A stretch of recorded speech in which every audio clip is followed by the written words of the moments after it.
शुभ रात्रि sleep stories में आपका स्वागत है। आज की कहानी है बंसी भाई। बंसी भाई से मेरी मुलाकात डॉक्टर दीक्षित ने कराई थी।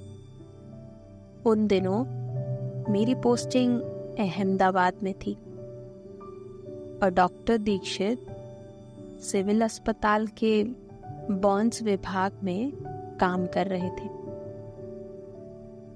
डॉक्टर दीक्षित की पत्नी मेरी दोस्त थी और उसी ने दीक्षित को मेरे लेखन के सिलसिले में बताया था। एक दिन डॉक्टर दीक्षित ने बातों ही बातों में मुझसे पूछा था कि मैं अपनी कहानियों के लिए पात्र कहाँ से लाता हूँ। तो मैंने हंसते हुए जवाब दिया था कि कहानियों के पात्र ना तो तय करके कहीं से लाए जा सकते हैं और ना ही लाकर तय ही किए जा सकते हैं। बहुत सारी बातें होती हैं जो पात्रों के चयन का फैसला करती हैं, लेकिन किसी न किसी तरह से पात्र का चयन तो करते होंगे आप लोग। उन्होंने जोर देकर पूछा था। मैंने कहा था उनसे कि कौन व्यक्ति कब और कैसे हमारी किसी रचना का पात्र बनता चला जाता है और हमें पता भी नहीं चलता, बल्कि ये कहना भी मुश्किल होता है कि जो व्यक्ति हमारी किसी रचना का पात्र बना है वह हूबहू वैसा ही हमारी कहानी में भी उतर कर आएगा या नहीं। कई बार एक ही पात्र रचने के लिए हम बीसियों व्यक्ति के जीवन की घटनाएं उठाते हैं, तो कई बार एक ही व्यक्ति के इतने रूप हमारे सामने खुलते हैं कि जितनी मर्जी कहानियां लिख लो। लेकिन कुछ ना कुछ तो ऐसा होता होगा सामने वाले व्यक्ति में कि उसमें से आप लोग कहानी तलाश कर लेते हो। होता भी है और नहीं भी। दरअसल पहले से कुछ भी तय नहीं किया जा सकता कि सामने वाला व्यक्ति हमें सारी संभावना के बावजूद कोई कहानी देकर जाएगा या नहीं। और अगर मैं आपको कहानी की असीम संभावना वाले पात्र से मिलवाऊं तो वे अभी भी अपनी जिद पर अड़े रहे। मैंने कहा ना कि जरूरी नहीं कि मुझे उनमें कहानी की संभावनाएं नजर आए ही। हो सकता है उस पर कहानी तो क्या लतीफा भी न कहा जा सके,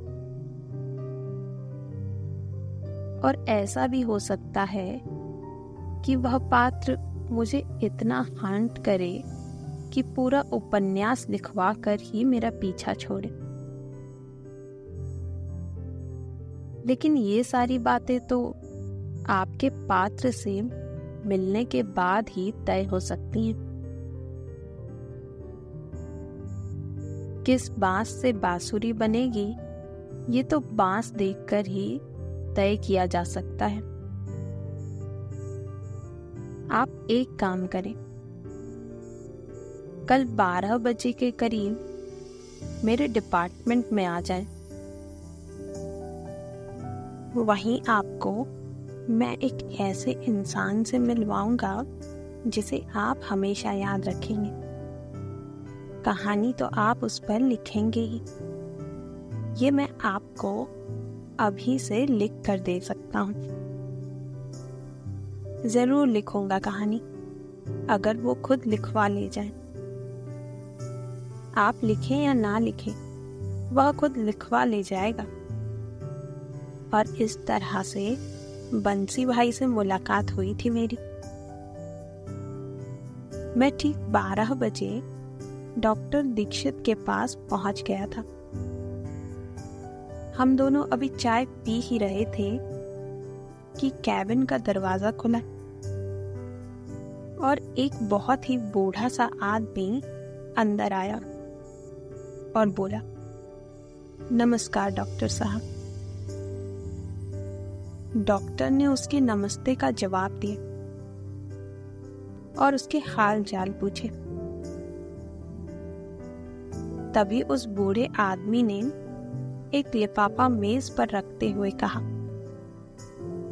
डॉक्टर साहब, ये आपका टेलीफोन का बिल जमा करा दिया है और ये आपने अपने भाई के लिए जो फॉर्म मंगवाए थे वो भी ले आया हूं। भगवान उसे खूब तरक्की दे।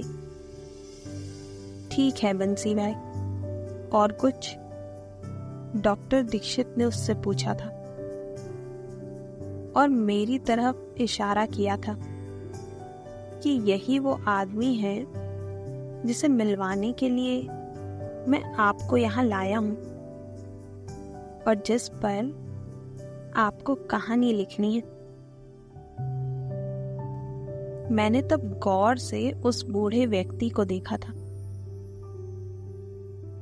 उम्र होगी 75 से 80 के बीच, नाटा कद, गंजा सर, लेकिन चेहरे पर गजब का आत्मविश्वास और एक तरह से ऐसी चमक जो जीवन से जूझ रहे लोगों के चेहरे पर सहज ही आ जाया करती।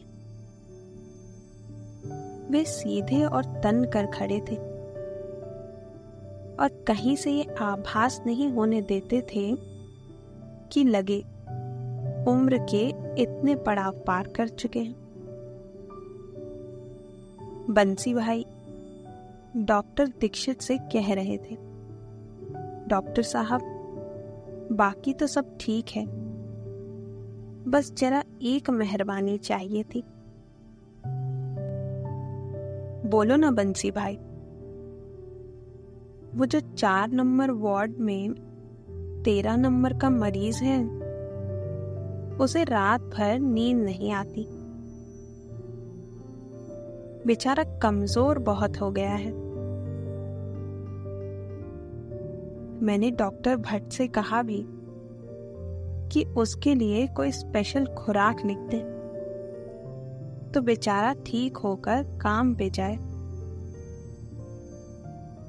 बहुत ईमानदार आदमी है बेचारा, लेकिन क्या करे, अस्पताल में पड़ा है। घर में अकेला कमाने वाला है। ठीक हो जाएगा तो बच्चों के लिए कमाकर कुछ लाएगा, आपको दुआएं देगा। ठीक है बंसी भाई, उसके केस पेपर्स मेरे पास ले आना, मैं कर दूंगा। और कुछ बंसी भाई? बस इतनी मेहरबानी हो जाए तो एक गरीब परिवार आपको दुआएं देगा।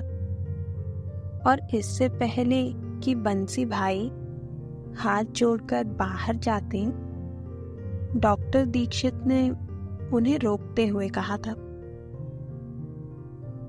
बंसी भाई, ये मेरे दोस्त हैं, दिव्य प्रसाद दुबे। एक बड़ी कंपनी में काम करते हैं और खूब अच्छी कहानियां लिखते हैं।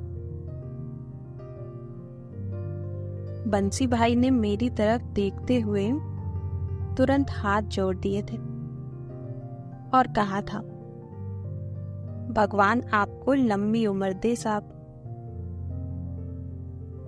राइटर तो साहब भगवान के दूत होते हैं। और उन्होंने अपने कंधे पर लटके थैले में से कुछ पोस्टकार्ड निकालकर मुझे थमा दिए थे।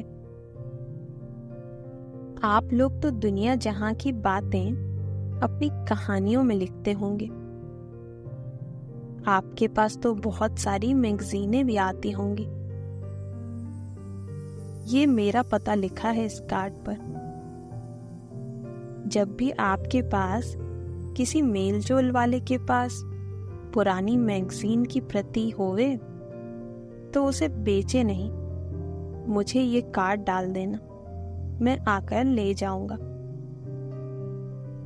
मैं हैरान रह गया था। कभी कोई पुरानी पत्रिकाएं भी इतने आग्रह से मांग सकता है? और अस्पताल में पुरानी पत्रिकाएं भी उपलब्ध में लाई जा सकती हैं? मैं सोच भी नहीं सकता था। पोस्टकार्ड पर पाने वाले के पते की जगह पर उनके पते की मोहर लगी हुई थी। आप पुरानी पत्रिकाओं का क्या करेंगे बंसी भाई? मैंने उनके मुंह से ही सुनना चाहा। देखो साहब, ऐसा है कि जो लोग पेशेंट से मिलने को आता है ना, तो खाली बैठा बैठा दूसरे को बुरा भला बोलता रहता है। सास होगी तो बैठी बैठी बहू की बुराई करेगी, और क्लर्क होगा तो बॉस की बुराई करेगा। इससे पेशेंट को बहुत तकलीफ होती है। वो बेचारा अपनी मुलाकाती को तो कुछ कह नहीं सकता। सो इस वास्ते मैं सबसे बोलता हूँ, पुरानी मैगजीन होवे तो बंसी भाई के पास दे दो। मैं इधर पेशेंट और उसके मुलाकाती को दे देता हूँ। पढ़ो और कुछ अच्छी बातें गुनो। मैं सब लोगों से इस वास्ते बोलता हूँ कि कबाड़ वाला तो 2 रुपए किलो लेवेगा, पर यहाँ सब लोग उन्हें पढ़ेंगे तो उनका टाइम भी पास होवेगा और कुछ ज्ञान ध्यान की बातें भी सीखेंगे। मेरे पास एक कपाट है, सब लोगों की मेहरबानी से मिल गया है, उसी में रखवा देता हूँ और रोज सुबह राउंड पर निकलता हूँ तो सबको दे देता हूँ। वाह, कितनी नई कल्पना है। इतने बरसों से सैकड़ों की तादाद में पत्रिकाएं आती रही हैं मेरे पास, खरीदी हुई भी और वैसे भी। लेकिन आज तक मेरी पत्रिकाओं को मेरे अलावा कभी दूसरा पाठक नसीब नहीं हुआ होगा। कहाँ थे बंसी भाई आप अब तक? मैं मन में ही सोचता हूँ। जरूर दूंगा पत्रिकाएं आपको बंसी भाई। और कोई सेवा हो तो बोलिए। बस साहब जी, आप लोगों की मेहरबानी बनी रहे। और वे हाथ जोड़कर चले गए थे। मैं उस शख्स को देखता रह गया। डॉक्टर दीक्षित बता रहे थे, यही है आपकी अगली कहानी का पात्र, रिटायर्ड सीआईडी इंस्पेक्टर बंसी भाई। उम्र लगभग 80 साल। एक पुरानी सी मोपेड है इनके पास। उस पर रोजाना प्रगति नगर से आते हैं और दिन भर यहाँ मरीजों की सेवा करते रहते हैं। सारे डिपार्टमेंट्स के मरीज और उनके सगे वाले इनके असली परिवार हैं। लेकिन वो तो आपके फोन बिल जमा करके आए थे, ऐसा क्यों? दरअसल वे किसी का कोई एहसान नहीं लेना चाहते। हम लोगों के छोटे मोटे काम कर देते हैं और बदले में मरीजों के लिए कुछ ना कुछ मांग लेते हैं। यार, ये तो अद्भुत कैरेक्टर है। इस व्यक्ति को गहराई से जानने की जरूरत है ताकि पता चले कि कौन सी शक्ति है जो इसे इस उम्र में भी इस तरह की अनूठी सेवा से जोड़े हुए हैं। घर में और कौन कौन है इनके? मेरे ख्याल से तो सब हैं। बच्चे अफसर वगैरह हैं। और बीवी? बंसी भाई के साथ बस एक ही दिक्कत है कि वे अपने बारे में बात भी नहीं करते। आप उनसे मरीजों के बारे में, उनकी तकलीफों के बारे में और उनकी जरूरतों के बारे में घंटों बात कर लीजिए, लेकिन उनके बारे में यकीनी तौर पर किसी को कुछ भी नहीं मालूम। सब सुनी सुनाए बातें करते हैं। कोई कहता है कि बीवी के मरने पर वैरागी हो गए और सेवा से जुड़ गए, तो कोई बताता है कि अरसा पहले इनकी कस्टडी में एक बेकसूर कैदी की मौत हो गई थी। कुछ इंक्वायरी वगैरह भी चली थी। उसकी मौत ने इन्हें भीतर तक हिला दिया और तब से मरीजों की सेवा में इन्होंने अपने आप को लगा दिया है। ये सब सुनी सुनाई बातें हैं। अब राइटर महोदय, ये आप पर है कि कोई नई थ्योरी लेकर आए तो सारे रहस्यों से पर्दा उठे। लेकिन ये होगा कैसे, मैं पूछता हूं। आप एक काम करो, 2-4 दिन इनके साथ गुजारो तो इसे जान पाओगे, या एक और तरीका है।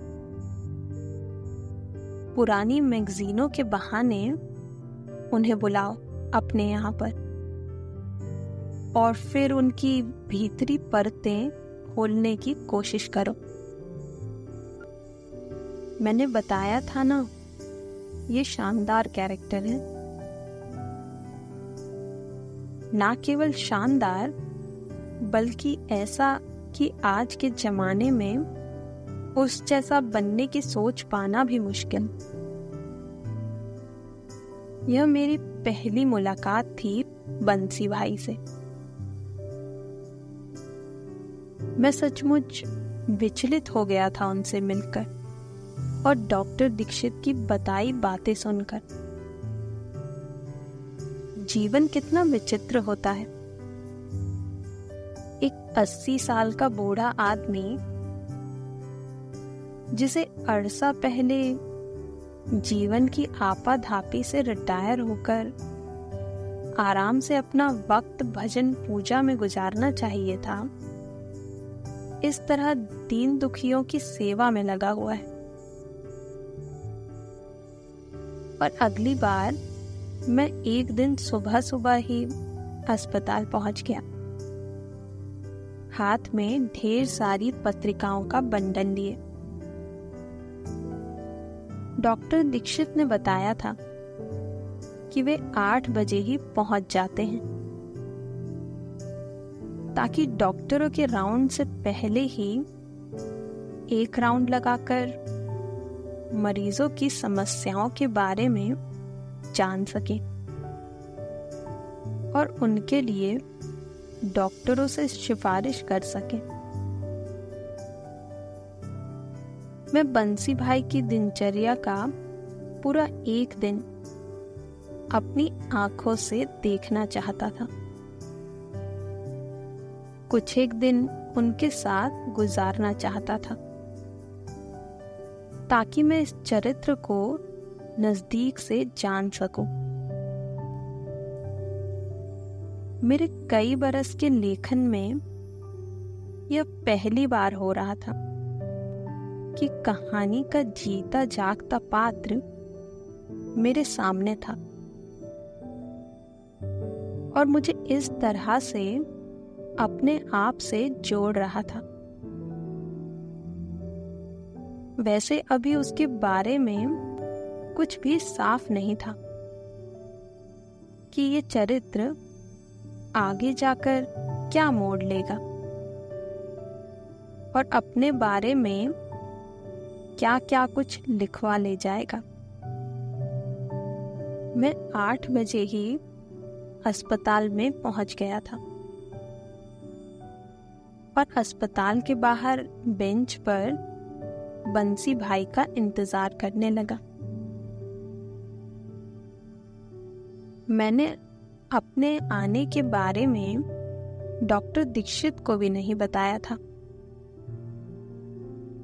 मैं अपनी खुद की कोशिशों से इस व्यक्ति के भीतरी संसार में उतरना चाहता था और सब कुछ अपनी निगाहों से देखना चाहता था। सवेरे के वक्त सिविल अस्पताल में जिस तरह की गहमा गहमी होती है मैं देख रहा था। मरीज आ रहे थे, भाग दौड़ कर रहे थे। तभी बंसी भाई भी आ पहुंचे। अपनी मोपेड से मैगजीन के भारी बंडल उतारने लगे। थैले वाकई भारी थे और उनके लिए ढोकर लाना मुश्किल। यही मौका था जब मैं जाकर उनसे बातचीत की शुरुआत कर सकता था और उनका विश्वास जीत सकता था। नमस्ते बंसी भाई, कैसे हैं? मैंने उनके हाथ से थैला लेते हुए कहा। अरे आप हैं राइटर साहब, नमस्ते। आप क्यों तकलीफ करते हैं? मैं ले जाऊंगा, पास ही तो है। उन्होंने मेरा हाथ रोका। रहने दीजिए बंसी भाई, आप सबके लिए इतनी तकलीफ उठाते हैं और सबका कितना ख्याल रखते हैं। मैं क्या आपकी इतनी भी मदद नहीं कर सकता? बंसी भाई का जवाब था, देखो साहब, अगर हम सब एक दूसरे का ख्याल रखें तो ये जीवन कितना सुखी हो जावे। पर हम सब दूसरे की कहाँ सोचते हैं। हम अगर किसी को खाना नहीं खिला सकते तो ना सही, लेकिन पानी तो पिला ही सकते हैं। उसके पास 2 घड़ी बैठ सकते हैं। वैसे कैसे आना हुआ सुबह सुबह? कोई मरीज है क्या इधर? नहीं बंसी भाई, यूं ही इधर से जा रहा था, सोचा आपसे भी मिल लूंगा और आपको थोड़ी मैगजीनें भी दे दूंगा। बहुत अच्छा किया आपने। बहुत पुण्य का काम होता है किसी के काम आना। मैं तो सबसे यही कहता हूं कि जो चीज आपके किसी काम की नहीं है तो उसे दूसरों के पास जाने दो। उस आदमी के पास उसका कोई ना कोई इस्तेमाल निकल ही आएगा। वह चीज फिर से पहले जैसी काम की हो जाएगी। एक नया जीवन मिलेगा उसे। मैं उनकी सीधी सादी फिलॉसफी पर मुग्ध हो गया। कितनी सहजता से वो बड़ी बड़ी बातें कह जाते हैं। कहीं कोई आडंबर नहीं, कोई टीम टाम नहीं। हम दोनों ने उनकी अलमारी में मैगजीनों के बंडल रखवाए। उनकी अलमारी में अद्भुत खजाना भरा हुआ था। किताबें और पत्रिकाएं तो थी ही, बच्चों के लिए पुराने खिलौने, प्लास्टिक की नलियां, ग्लास, मिठाई की गोलियां वगैरह भी थी। वे ये सारी चीजें एक थैले में भरने लगे। तो चलूं अपने राउंड पर? वे मेरी तरफ देखकर पूछने लगे। अगर मैं भी आपके साथ चलूं तो आपको कोई ऐतराज तो नहीं होगा? मैंने संकोच के साथ पूछा। बंसी भाई को उनके काम के जरिए ही जाना जा सकता था। हाँ चलो ना, इसमें क्या? और हम दोनों राउंड पर निकल पड़े। सबसे पहले वो बच्चों के वार्ड की तरफ गए। सारे बच्चे उन्हें देखते ही आवाजें लगाने लगे। बंसी भाई आए, मिठाई लाए, बंसी भाई आए, गोली लाए। और उन्होंने अपने थैले में से पुराने ग्रीटिंग कार्ड, मिठाई की गोलियां और छोटे छोटे लट्टू जैसे खिलौने निकालकर बच्चों में बांटना शुरू कर दिया। केम छो बाबा? लो, तेरे वास्ते ये अपनी करिश्मा कपूर ने कार्ड भेजा है कि बच्चा जल्दी से अच्छा हो जावे तो मैं उसको मिलने को आवेगी। मेरे को फोन करके बोली कि क्या नाम है उसका? हाँ, अपने सुंदर का, उसका ख्याल रखना। मैंने डॉक्टर से कह दिया है, आके तपास कर जावे। वे बच्चे के गाल पर हाथ फिरा देते। वे फिर एक और बच्चे के पास गए। बच्चा उन्हें देखते ही मुस्कुराया। बंसी भाई ने उसे छेड़ा। क्या रे मास्टर, रात को नींद नहीं आई थी या तारे गिनता रहा? बच्चा खुलकर हंसा। आई थी। बच्चे की माँ उन्हें बच्चे के बारे में बताती है। फिक्र नहीं करो बेन, सब ठीक हो जाएगा। और बच्चा पहले की तरह खेलने लगेगा। एक और बच्चे के पास जाकर वे उसकी नब्ज देखते हैं। बच्चे की माँ बताती है कि दर्द के मारे बच्चे को बहुत परेशानी हो रही है।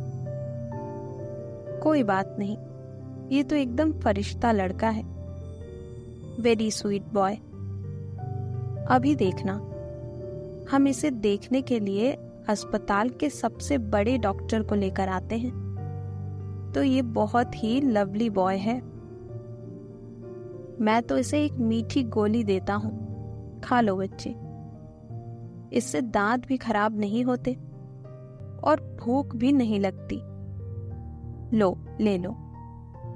स्पेशल लंदन से मंगवाई है मैंने बच्चों के लिए। अभी तुम एकदम अच्छे हो जाओगे और फिर से फुटबॉल खेल सकते हो। मैं देख रहा था, उनका राउंड लेना ठीक बड़े डॉक्टर के राउंड लेने जैसा ही है। लोग उनके आते ही खड़े हो जाते हैं, ठीक वैसे ही प्रणाम करते हैं जैसे डॉक्टरों को किया जाता है। मरीज के साथ वाले उन्हें अपने मरीज के बारे में बता रहे थे और वे कोई ना कोई आश्वासन जरूर दे रहे थे। मैंने पाया कि उनके प्रति सभी में अपार श्रद्धा है और अगाध प्रेम है उनके मन में अपने मरीजों के प्रति। कहीं कोई दिखावा या आडंबर नहीं। एक दूसरे वार्ड में एक आदमी पानी पीने के वास्ते उठ नहीं पा रहा था। वे उसके पास जाके पानी पिलाते हैं और थैले में से प्लास्टिक की नली निकालकर उसे देते हैं। जब भी प्यास लगे तो इस नली को मुंह से लगा लेना और लेटे लेटे पानी पी लेना, कोई तकलीफ ना होवेगी। वह आदमी करुणापूर्ण नयनों से उन्हें देखता रह गया। दोनों हाथ जोड़कर प्रणाम किया उसने बाबा को। एक अन्य वार्ड में बंसी भाई ने मैगजीनों, फल और दूसरी चीजों को भी बांटा। हालचाल पूछे। एक मरीज उन्हें हाथ जोड़कर प्रणाम करता है। भाई केम छो? बदले में बंसी भाई उसके कंधे पर हाथ रख के पूछते हैं, तू अपनी कह, कैसा है? ले तेरे लिए मिनिस्टर साहब ने संतरे भिजवाए हैं। बोला है कि टाइम मिलते ही आऊंगा मिलने। हम पूरे अस्पताल का ही राउंड लगा रहे थे।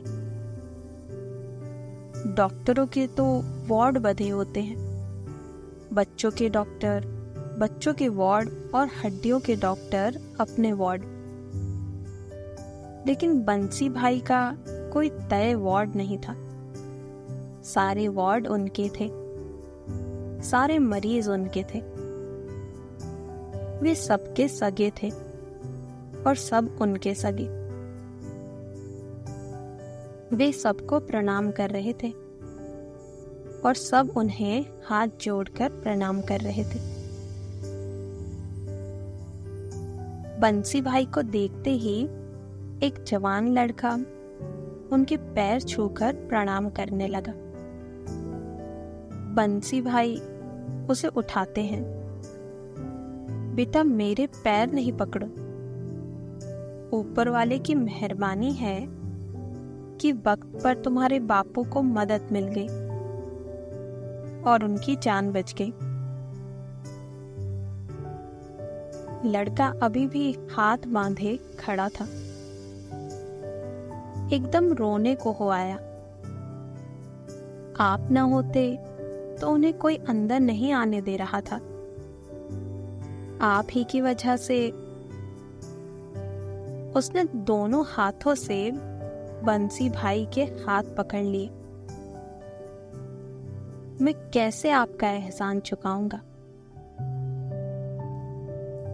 बंसी भाई उसे दिलासा देते हैं। मुझे कुछ नहीं चाहिए बेटा। अगर तुम कुछ करना ही चाहते हो तो एक काम करो। एक दुखी परिवार तुम्हें दुआएं देगा। लड़का कहने लगा, आप हुक्म करो बंसी भाई। बंसी भाई उसे बता रहे हैं, वार्ड नंबर 3 में बिस्तर नंबर 16 पर एक पेशेंट है। उसे आज रिलीव करने वाले हैं। उसके घर से कोई लेने वाला आया नहीं है। अस्पताल वाले तो उसे वरांडे में डाल देंगे। बेचारा फिर से बीमार हो जाएगा। तुम एक काम करो, उसे उसके घर तक भिजवाने का इंतजाम करा दो, तो समझो तुम्हारे बप्पा का काम होगा। जय श्री कृष्णा। लड़का खुश हो गया। हो जाएगा। और कुछ बंसी भाई? बंसी भाई ने उसके कंधे पर हाथ रखा।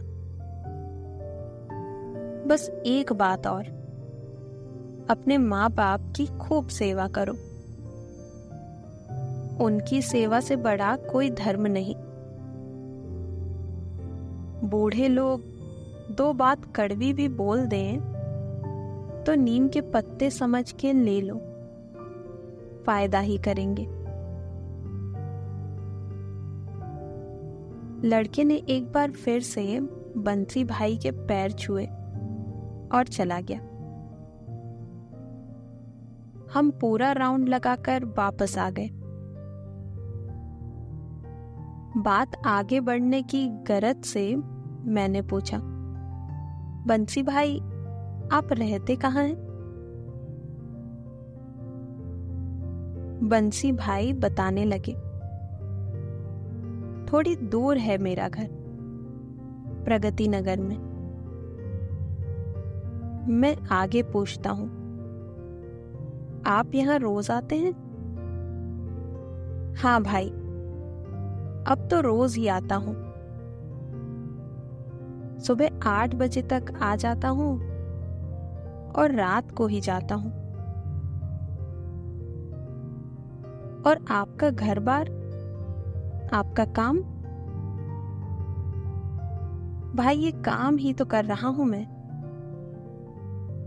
ईश्वर के बंदों का काम। देखो साहब, यहाँ तरह तरह के पेशेंट आते हैं। किसी किसी वार्ड में तो महीना महीना भी रहना पड़ता है। तो ऐसे पेशेंट के साथ उसके घर वाले काम धंधा तो छोड़ के नहीं बैठ सकते ना। और फिर छोटे छोटे बच्चे होते हैं, गरीब लोग होते हैं जिनका कोई नहीं होता, बूढ़े होते हैं जिनसे कोई बात करने वाला नहीं होता। फिर अस्पताल का स्टाफ बेचारा किस किस की सुने, वे भी बेचारे थक जाते हैं।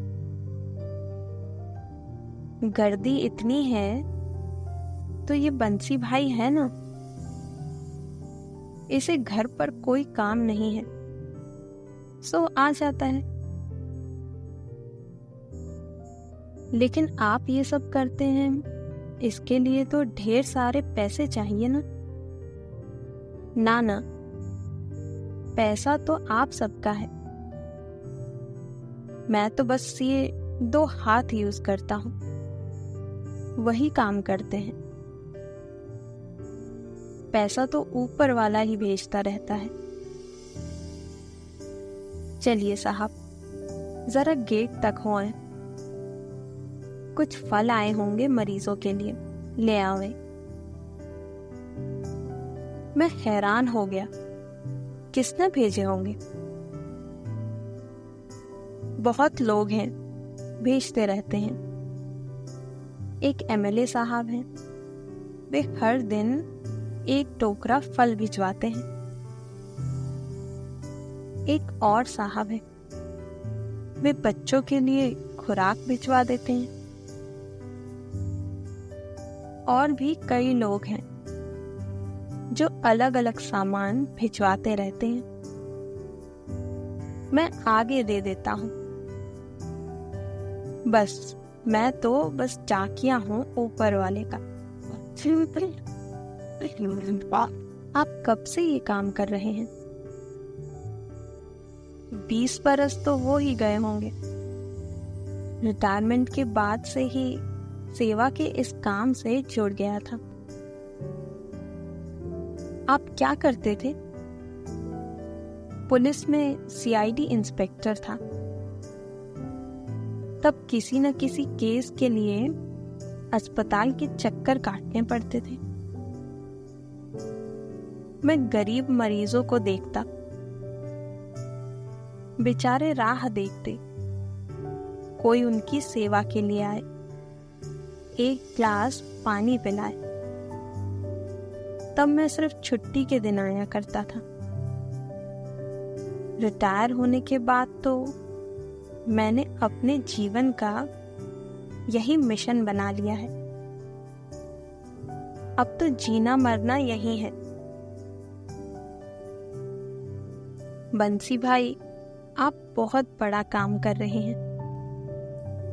मैं देख रहा हूँ कि लोग यहाँ इतने परेशान हैं कि कोई सुनता ही नहीं है। गरीब आदमी की तो कोई सुनवाई ही नहीं है यहाँ।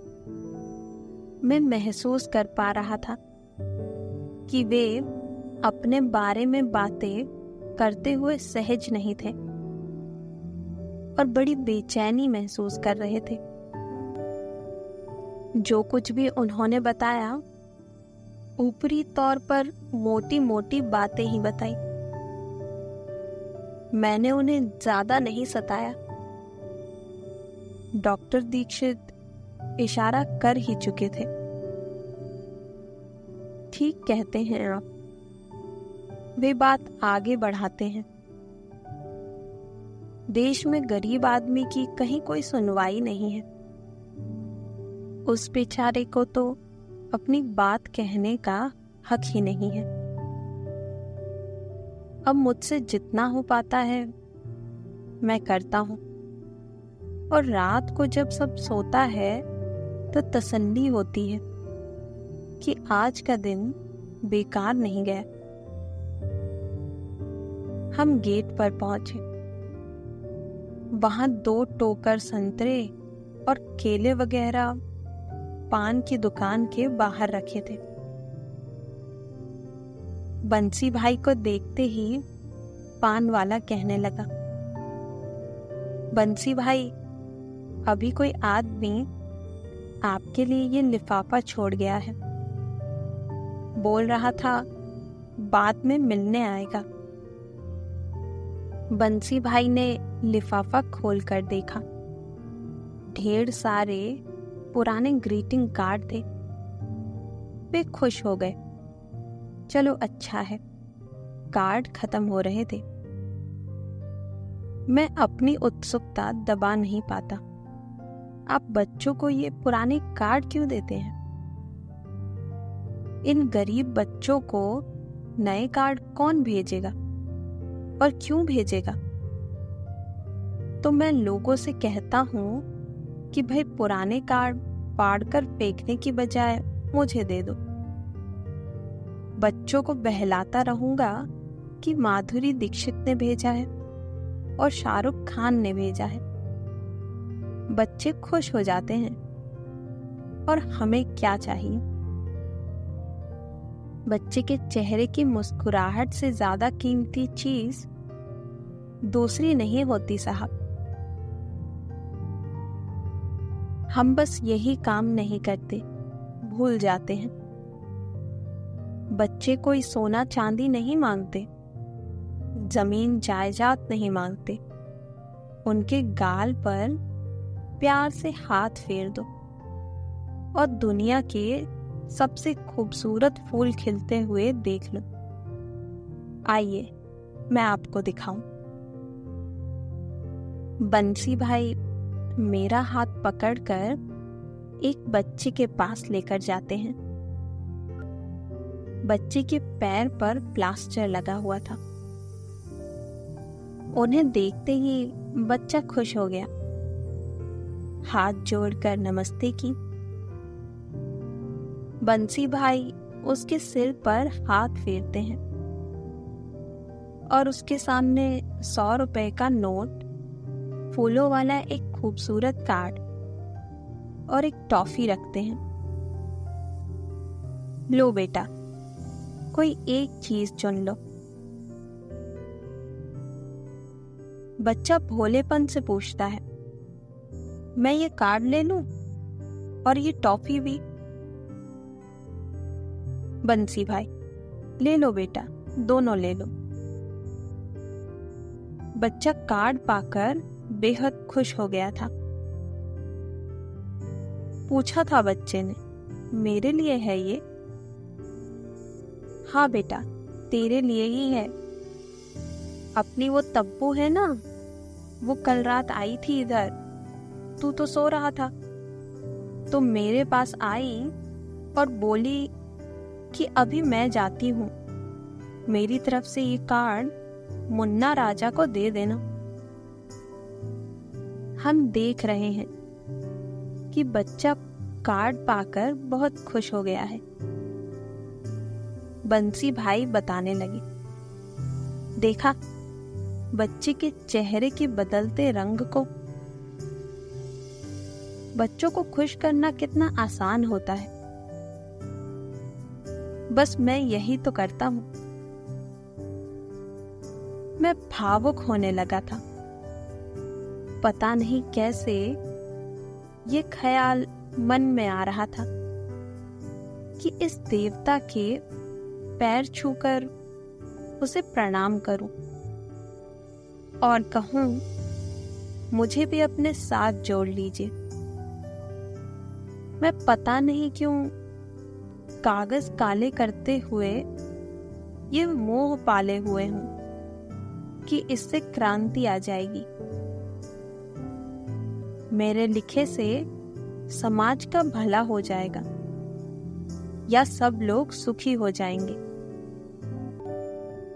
मैं देख रहा था कि असली मानव सेवा तो ये 80 बरस का बूढ़ा कर रहा है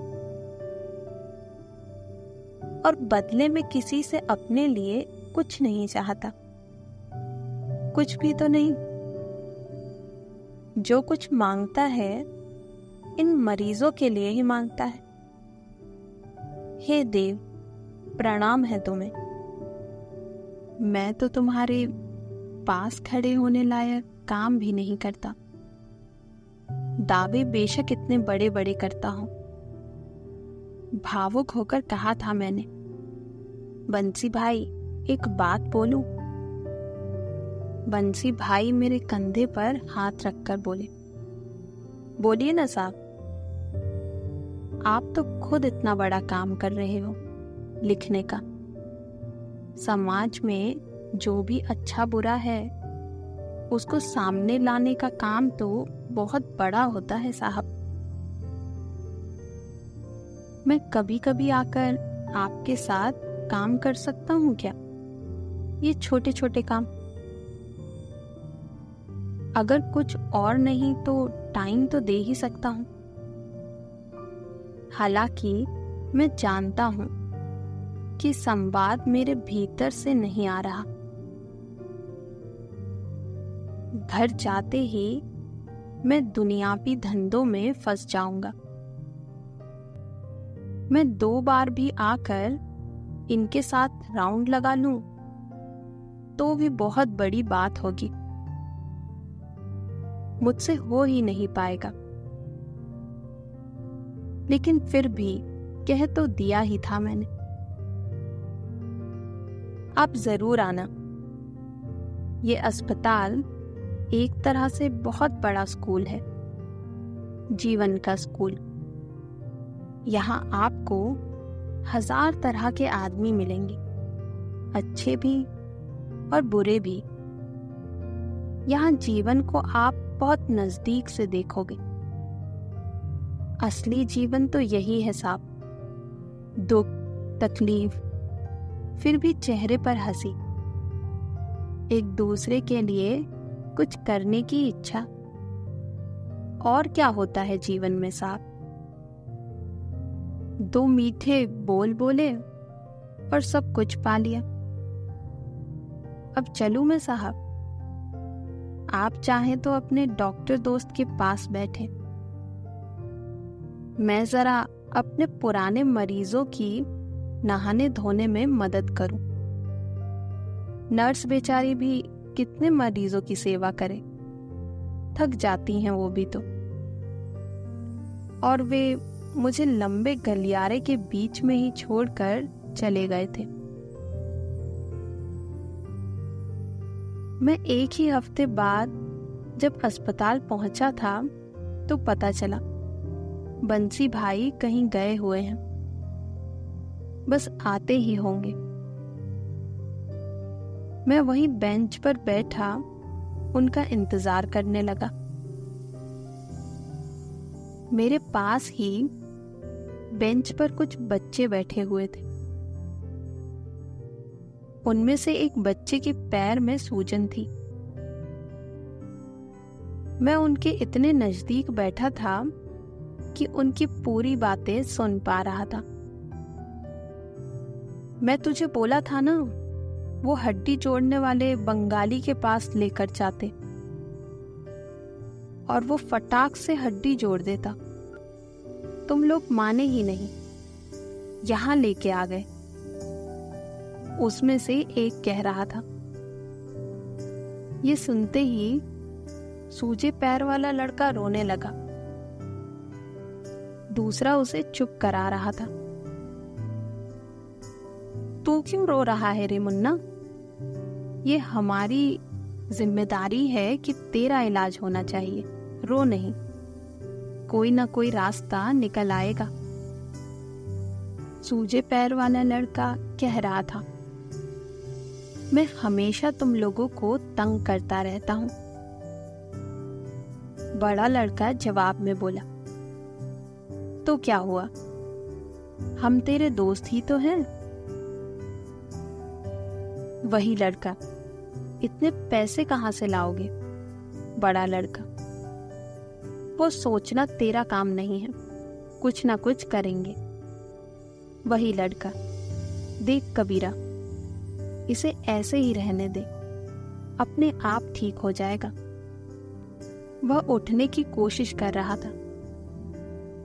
कबीरा, तू चुपचाप बैठ और हमें सोचने दे। लड़के फुटपाथ पर काम करने वाले लग रहे थे। ऐसे मरीजों की अस्पताल में क्या हालत होती है, हर कोई जानता है। अस्पताल में ही क्यों, कहीं भी। काश हर अस्पताल में 10-20 बंसी भाई होते, कोई तो इनके हक की बात करने वाला होता। आसपास जितने भी मरीज नजर आ रहे थे, सारा दिन यहाँ से वहां तक धकियाए जाएंगे और शाम ढलने पर अस्पताल में होने के बावजूद सबकी तकलीफ बढ़ चुकी होगी। मैं उन बच्चों की गतिविधियां देख ही रहा था कि तभी हमारी ही बेंच पर बैठे एक आदमी ने पूछा बच्चों से, क्या बात है, क्यों परेशान हो? बड़े लड़के ने बताया, ये हमारा दोस्त है, सड़क पार करते समय गिर गया।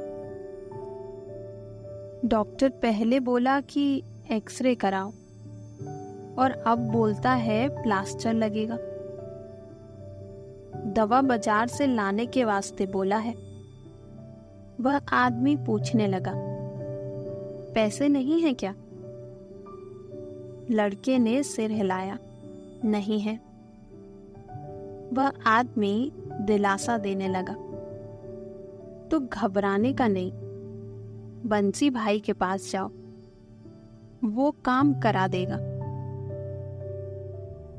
अब मुझे पूरे मामले में दिलचस्पी होने लगी कि देखें क्या होता है और ये बच्चे क्या करते हैं।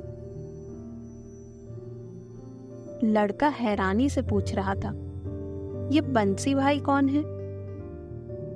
वह आदमी बताने लगा, है एक भला आदमी, उसी को ढूंढो, मिल जावे तो उसे अपनी बात बोलो, मदद करेगा। भगवान है वो, उसके दर से कोई खाली नहीं जाता। वह लड़का आगे पूछ रहा था, किधर मिलेगा वो? उस आदमी ने तब बताया, कहीं भी देखो उसे, किसी न किसी पेशेंट के पास मिल जाएगा। उस लड़के के चेहरे पर चमक आ गई थी। तुम लोग यही ठहरो, मैं उसे देख कर आता हूं। चल सोनू, तू भी चल। मैं जानता था बंसी भाई अभी नहीं आए हैं। चाहता तो इन बच्चों को बता भी सकता था और उनके आने पर उनसे मिलवा भी सकता था। मदद के लिए अलबत्ता उनसे कहने की जरूरत ही नहीं पड़ती, अपने आप ही मिल जाती। लेकिन मैं देखना चाहता था कि इन बच्चों से उनका संवाद कैसा होता है। कबीरा नाम का वह बड़ा लड़का कई लोगों से बंसी भाई के बारे में पूछ रहा था। लोग उसे कभी दाएं तो कभी बाएं भेज रहे थे। एक आदमी ने तो उसे बाहर की तरफ ही भेज दिया। बाकी लड़के भी परेशान से पूरे अस्पताल में बंसी भाई को खोज रहे थे।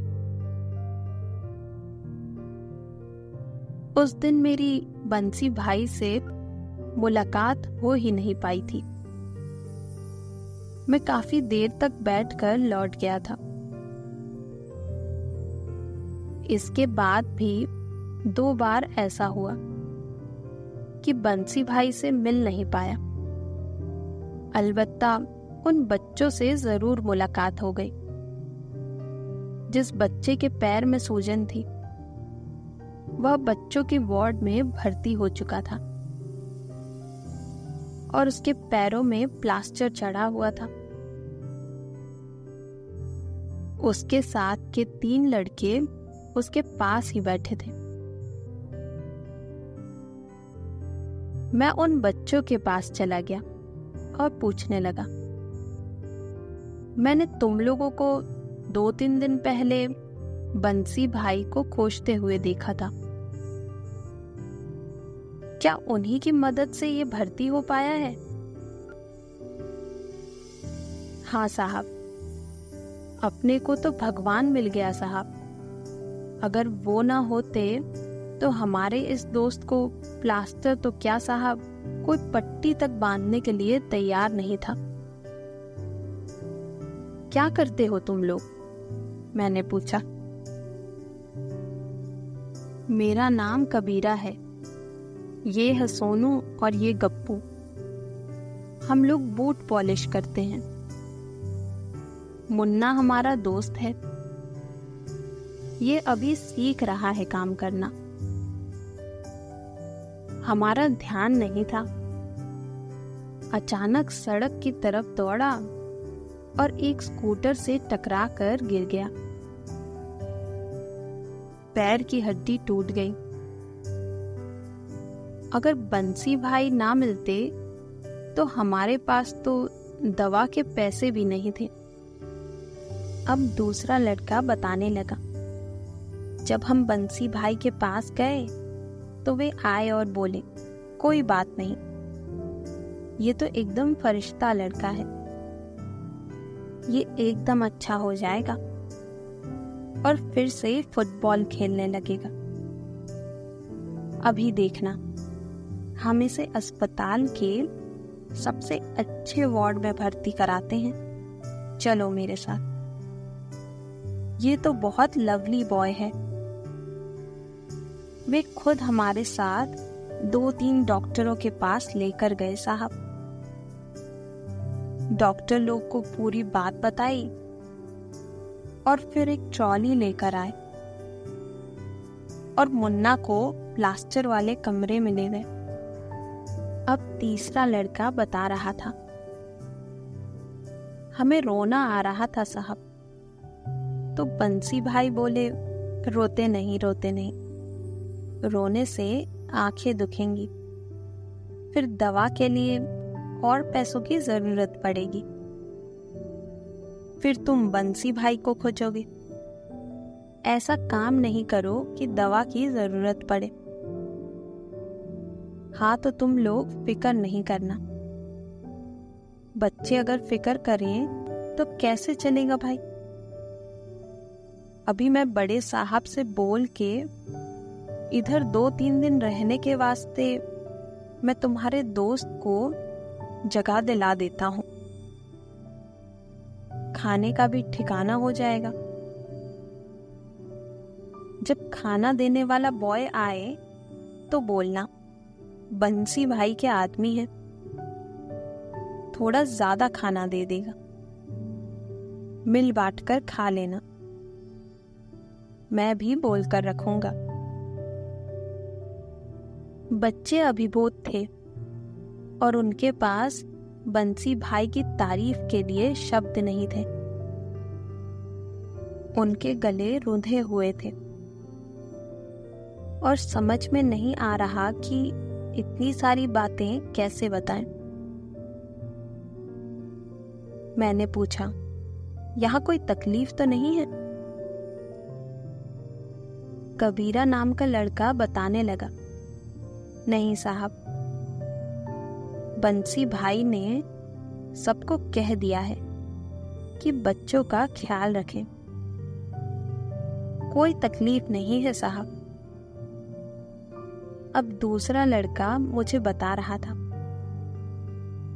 साहब यहाँ अस्पताल में हर आदमी उनको सलाम मारता है।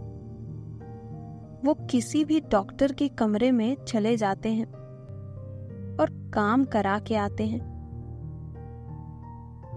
कोई भी उनसे ऊंची आवाज में बात नहीं करता।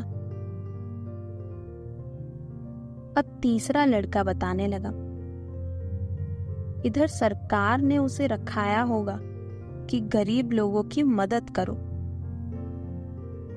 तो कबीरा ने उसे टोका, अरे ये तो सरकारी अस्पताल है रे, तो सबको सरकार ही रखी होगी ना। सोनू बोला, जो भी हो, एक बात माननी पड़ेगी, आदमी हीरा है, कितना पुट्ठा है, फिर भी सबके काम करता रहता है। अब बच्चे मेरी उपस्थिति भूल आपस में बात करने लगे थे। एक तरह से अच्छा ही था।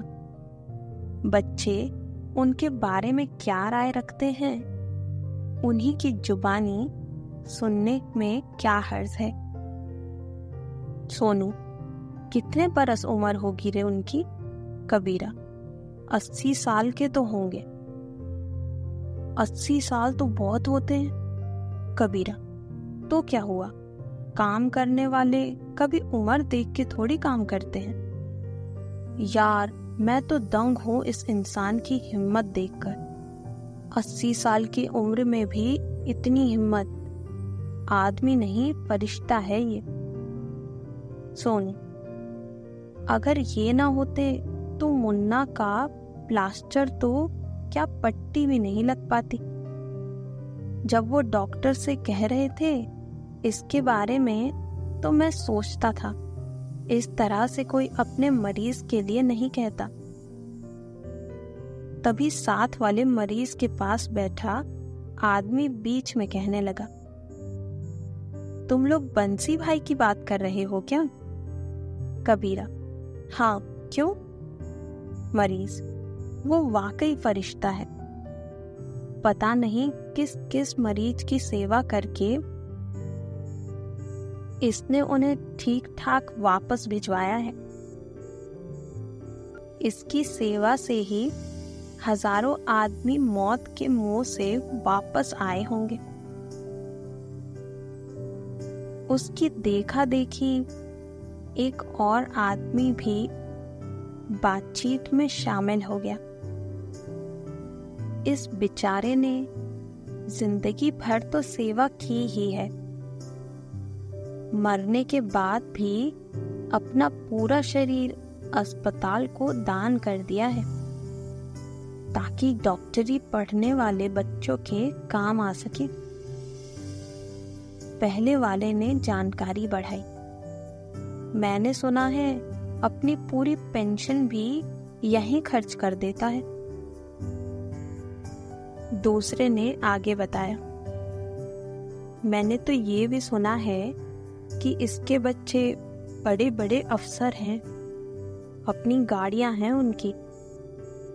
अब पहला बता रहा था, मुझे तो ऐसा लगता है कि अपने घर पर इसकी कद्र नहीं होती होगी, इसलिए दूसरों के बीच अपना वक्त बांटता रहता है। अब दूसरे ने फैसला सुना दिया, जो भी हो, हमें उससे मतलब नहीं। हम तो ये जानते हैं कि वो एक आदमी नहीं, देवता है। मैं बच्चों के साथ थोड़ा वक्त गुजार कर लौट कर आ गया। वापस आते समय सोच रहा था कि ये आदमी तो वाकई देवता है। किसी आम आदमी के बस में नहीं होता ये सब करना, और वो भी आज के युग में। मैंने मन ही मन बंसी भाई को प्रणाम किया। ये तीसरी बार था मैं उनसे बिना मिले लौट रहा था। गए होंगे किसी मरीज को उसके घर पहुंचाने या किसी डॉक्टर के व्यक्तिगत काम निपटाने। अगली बार जब मैं उनसे मिलने गया तो वे एक आदमी को अस्पताल से विदा कर रहे थे। वह आदमी जोर जोर से रोए जा रहा था और बंसी भाई उसे चुप करा रहे थे। रोते नहीं बेटा, तुम किस्मत वाले हो। तुम अपनी बीवी को इतना प्यार करते हो, सारे काम छोड़कर इतनी दूर से उससे मिलने आते हो, उसका पूरा ख्याल रखते हो। ऊपर वाले पर भरोसा रखो, उसे कुछ नहीं होगा। वो एकदम ठीक होकर अपने पैरों पर चलकर तुम्हारे साथ वापस जाएगी। वह आदमी बार बार बंसी भाई ही कह पा रहा था। वे उसके कंधे पर हाथ रखकर हंस रहे थे।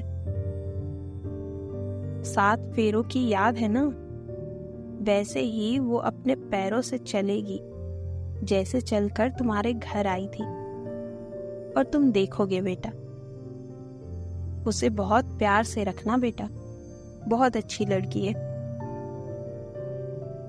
बापू आप ना होते तो। मैंने तो अपनी तरफ से कुछ नहीं किया बेटा, ऊपर वाले का ऑर्डर हुआ कि हम मदद चाहिए तो आ गया। अच्छा लगता है कि तुम एक दूसरे के बारे में सोचते हो। जरा उनकी सोचो जिनके पास कोई नहीं आता। जाओ, जो भी काम करना ईमानदारी से करना, और जो भी कमाओ उसमें से थोड़ा दूसरों के लिए भी रखना। हम इसलिए ना रोएं कि हमारे पास जूते नहीं हैं। हम उनकी भी सोचे जिनके पैर ही नहीं होते। जाओ बेटा, छत और छतरी के फर्क को भी कभी मत भूलना बेटा, अपना ख्याल रखना। वह आदमी कह रहा था, आप बहुत भले आदमी हैं बाबा। आजकल के जमाने में दूसरों के लिए कौन इतना करता है। बंसी भाई बेटे, हम अच्छे तो सब अच्छे, हम बुरे तो सब बुरे हो जाते हैं। हमारी अच्छाई ही हमारा साथ देगी बेटा। सेवा में ही मेवा है। भगवान गवाह है, इस सेवा के अलावा जिंदगी में और कोई भी चीज इतनी पवित्र और खूबसूरत नहीं है बेटा। कोई भी ऐसा काम ना करो कि सामने वाले को अपनी आंखें पोंछनी पड़े। सबके चेहरे पर हंसी लाओ, वही जीवन को जीने लायक बनाती है। जीते रहो बेटा। वह आदमी बंसी भाई के पैर छू रहा था। जाते समय उसके दोनों हाथ जुड़े हुए थे। आंखों में आंसू की 2 बूंदें अटकी हुई थी। इस बीच मैं बंसी भाई से 50 बार मिला। उनके साथ अस्पताल के कई वार्डों में चक्कर काटे। कई पत्रिकाएं और किताबें उनके लिए जुटाई और उनके साथ घंटों बैठकर मरीजों के हालचाल बांटे। लेकिन इसके बावजूद मैं डॉक्टर दीक्षित से किया गया वादा पूरा नहीं कर पाया था, लिख ही नहीं सकता था। इस बीच बंसी भाई भी कई बार मुझसे मिलने आए। वे कभी हमारे ऑफिस पत्रिकाएं लेने आ जाते, पोस्ट कार्ड डाल देने भर से वे आ जाते। मैंने उनके पोस्ट कार्ड कई दोस्तों को दिए। और इस बात का इंतजाम कर दिया था कि हर महीने उनके पास काफी मात्रा में पत्रिकाएं पहुंचती रहे। वे आते, थोड़ी देर बैठते और पत्रिकाएं बांधना शुरू कर देते। वे उतनी ही देर रुकते जितनी देर में वे बंडल बांधे और गेट पास बनाकर आए। लेकिन वे कभी भी रुककर एक ग्लास पानी भी नहीं पीते। अपने बारे में तो वे कभी बात भी नहीं करते, बहुत कुरेदने पर भी नहीं। यहाँ तक कि इस विषय को ही टालते।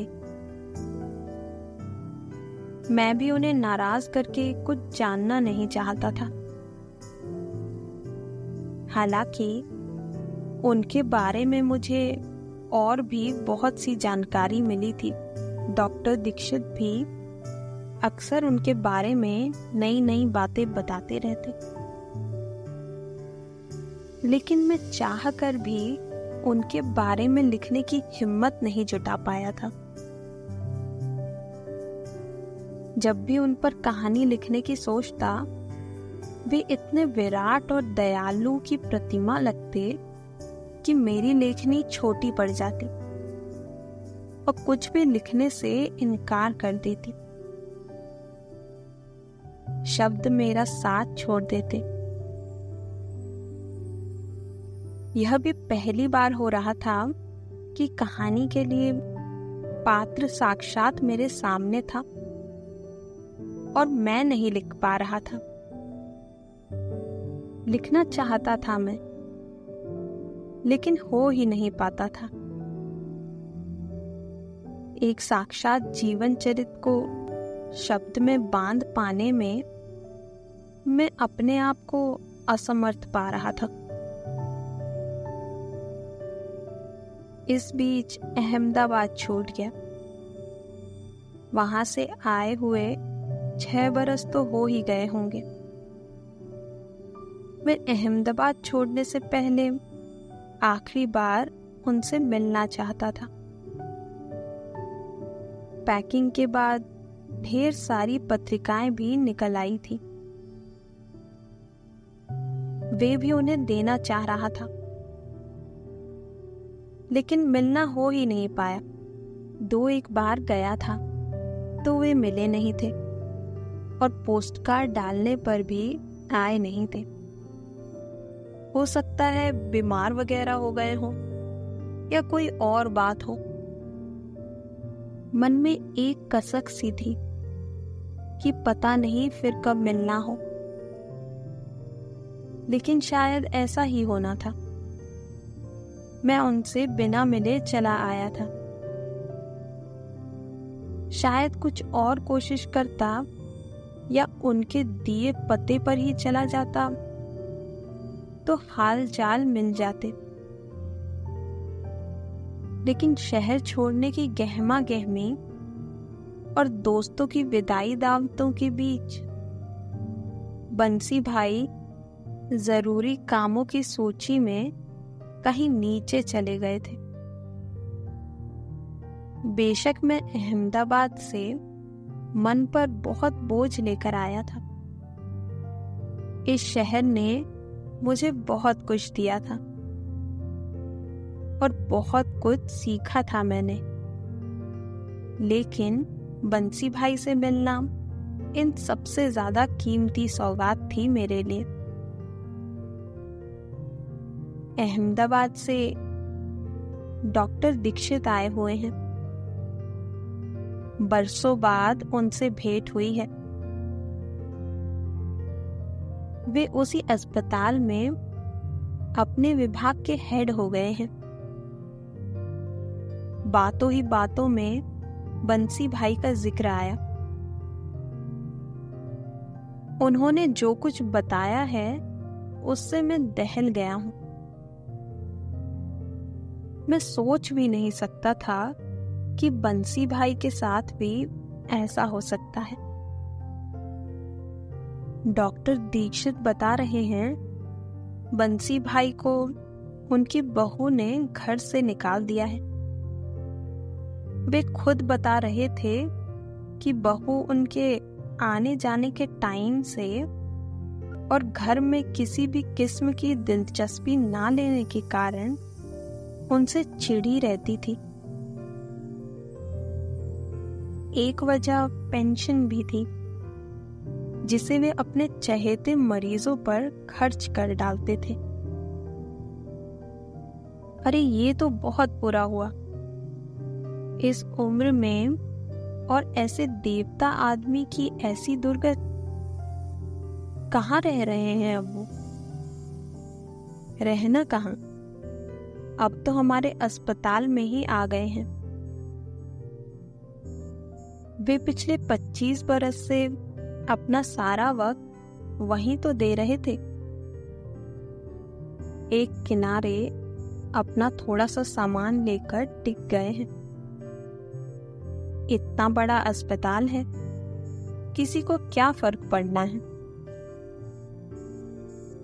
ये बताते हुए डॉक्टर दीक्षित अपनी गीली आंखें पोंछ रहे हैं।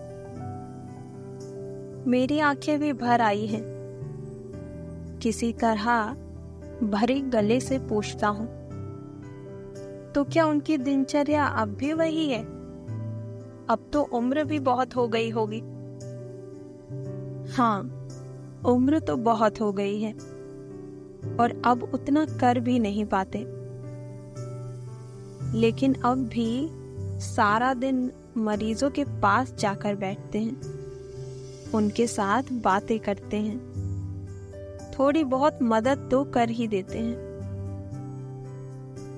एक बार कोई बता रहा था, उन्होंने अपना शरीर भी अस्पताल के नाम डोनेट कर रखा है। मैं पूछता हूँ, हाँ, यह सही है। उन्होंने अपनी आंखें और अपना पूरा शरीर अस्पताल को डोनेट कर रखा है। मैं आपको बता नहीं सकता। उनके रहने से हम डॉक्टरों को, अस्पताल के स्टाफ को और मरीजों को कितना सहारा रहता है। सबसे बड़ी बात है कि वे मरीज में विश्वास जगाए रहते हैं, जिससे हमारे लिए इलाज करना आसान हो जाता है। यार, अपनी जिंदगी में मैंने इतने जीवट वाला आदमी नहीं देखा जो जीते जी इतना कर ही रहा है। मरने के लिए पहले से तैयार होकर वहीं आ गया है कि उसके मरने के बाद उसके शरीर को भी किसी मकसद के लिए इस्तेमाल किया जा सके। कहते हैं बंसी भाई अपना शरीर तो दान कर ही रहे हैं, मरने के बाद यहाँ लाने में सबको तकलीफ ही होगी। मैं खुद ही आ गया हूँ।